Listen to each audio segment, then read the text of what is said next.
Spain 4, Saudi Arabia 0. My prediction for this one, 3-1. And it was imperative. When I say imperative, I mean very important that Spain pick up a victory, not slip up like they did against Cabo Verde, and go on to 4 points, because their final group match against Uruguay would determine whether they play most likely Argentina in the round of 32. And you don't want to play Argentina that early. You know, I'm not saying that Spain are not capable of beating Argentina. I'm just saying you want to play them when you've, play the round of 32, potentially the round of 16, quarterfinals, meet them in the semifinals, or even the final if it's possible. I haven't checked the bracket yet. But you don't want to play them. You don't want to play them just yet in the round of 32, because guess what? There's a high possibility they could knock you out. And all the hard work that was done before and during the World Cup, out the window. So, big win, big response by Spain after that stalemate against Cabo Verde that basically had everyone confused to how they were incapable of penetrating Cabo Verde's defense and their goalkeeper. Right from get-go, Lamine Yamal brought into the match, and I did talk about it's important to actually start Lamine Yamal in this game because they lacked the ability to penetrate, basically, in the opening game. So having Yamal, okay, let me see something. Having Yamal from the start, Alex Baena, Dani Olmo, give Spain more of a creative outlet, a creative force to actually break down a resilient Saudi Arabia team who picked up a quality draw against Uruguay in their opening match. So Saudi Arabia, they came into this match pretty confident that they could actually walk away with something, because guess what?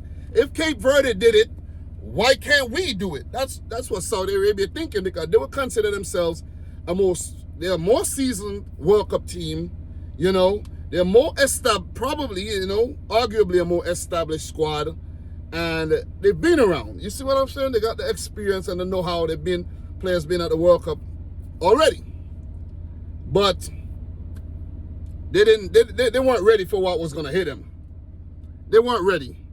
Very fluid play by Spain. They control the pace, they control the tempo, and Saudi Arabia did not have an answer to what Spain brought to the table today. They brought their A game. They played like European champions. They played like they mean business. And they looked a lot better than they did on the opening match day. So in this game, Yamal in the 10th minute, set up brilliantly by Oyarzabal, who had a magnificent game. He scored in the 21st and the 24th minute, and then Altambakti put in an own goal in the 49th minute. Spain 4, Saudi Arabia 0. This would hurt Saudi Arabia's goal difference and their chances of qualifying potentially as a best third-place team. If they pick up a victory, they need now to pick up a victory against Cabo Verde. But Cabo Verde will also be dreaming that if they pick up a victory against Saudi Arabia, they can potentially qualify as a second-place team. Not even third, but second place, because Uruguay may not beat Spain. And what if Uruguay failed to beat Cabo Verde? You see what I'm saying? So, but this is all before the Uruguay game, and let's see if they should be able to handle business against Cabo Verde. But I predicted a 1-1 draw. Yeah, drama. Yeah, you're saying, Dom, you really like drama, huh? Yeah, I want to see a little bit of drama. So the final match, there will be a bit more juicy. 21 shots at goal for Spain, 9 on target. The goalkeeper, Saudi Arabian goalkeeper, very, very busy on the day. Otherwise, just like he was against Uruguay. And let me see. I'm getting a phone call right now. Wrong time. 65% of the ball for Spain. 639 passes with a 92% pass accuracy. Brilliant stuff, man. Brilliant stuff. Brilliant stuff. All right, so very disciplined. No yellow cards. That's going to affect them in the next match. 6 corners compared to Saudi Arabia's 1. Saudi Arabia were only able to muster up 3 shots at goal, 1 on target, 35% of the ball, 238 passes with a 76% pass accuracy.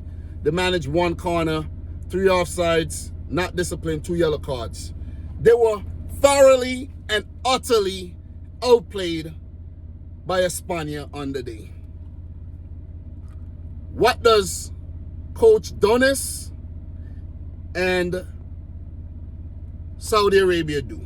They go back to the drawing board and they look to win their last group match against Cape Verde. As for Spain, more of the same. More of the same. Simply more of the same. So, in terms of the next round, right? Let me just pull up the next round. The winner of Group H will play the second place team in Group J. You want to win this group because you could potentially meet Austria, you could potentially meet Jordan, or Algeria. That's what the standing is right now. But most likely will be Austria because Argentina should top that group. You don't want to come in second. I think if Spain are able to play Austria, I'm not saying Austria can spring a surprise, but the odds are stacked up against them. Spain could actually, make a deep run in the tournament. But you want to avoid Argentina. I think we might actually see, it's either Argentina going to get Uruguay or they're going to get extremely lucky and have one of Saudi Arabia or Cabo Verde to play the round of 32. Nobody would want to meet Argentina right now. Unless you're a team like France. I think France meet Argentina in the round of 16 in 2018, right? Yeah, and knock them out. So I think that's what happened in 2018. My memory is not too great, guys. I don't know what it is, but my memory ain't too great. My memory sucks. But yeah, that's exactly what happened. It was 4-3. So don't want to drag the video on any longer. Quality performance by De La Fuente and his boys.